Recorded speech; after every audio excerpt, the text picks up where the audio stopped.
Muzaffarga nimaga bo'ladi? Ba'zan bargi bor, ba'zan bargi yo'q, g'alati turibdi. Haligi negativlar aytishyapti-ku, Pavloni eki bo'lmas ekan, sovuq urib ketar ekan, yaxshi o'smas ekan deyishyapti-ku.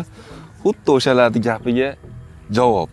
Haqiqatan mana uni sovuq urgan, chunki bargi chiqmagan. Bir xilgilarini sovuq urib bargi chiqmagan. Bir xilgilari mana bunaqa yaxshi o'smagan. Shular ko'rib turib, Pavloni yaxshi o'smas ekan, sovuq urib ketar ekan deb yotishibdi-da. Ularda ham gapida jon bor. Tanganing ikkinchi tomoni bor deyshadi-ku. Agar Pavloniyaning navini to'g'ri tanlashmasa, O'zbekistonda iqlimiga masalan, vohada Pavloniyani sovuq urdi deyishyapti. Mana vodiyda turibmiz hozir Farg'ona viloyatida. Bu yerda ham sovuq ta'sir qilgan Pavloniyalar bor. Qayerda bo'lsin, farqi yo'q. Agar O'zbekistonda iqlimiga mos kelmaydigan Pavloniya ekilgan bo'lsa, sovuq urib ketadi. Xo'p, keyin Pavloniyani agrotexnikasi bor.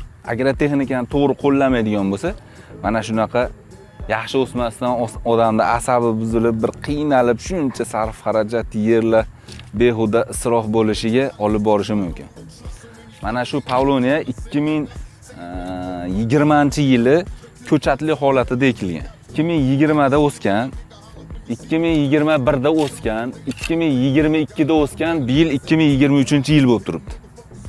Endi buni qanaqa ana endi ko'ramiz.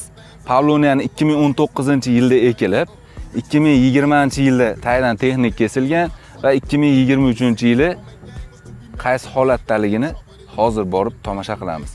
Navi to'g'ri tanlangan, agrotexnika to'g'ri tanlangan va to'g'ri parvarish qilinganini holatini ko'ramiz. Qani ketdik. Muzaffar aka, bular boshqachami?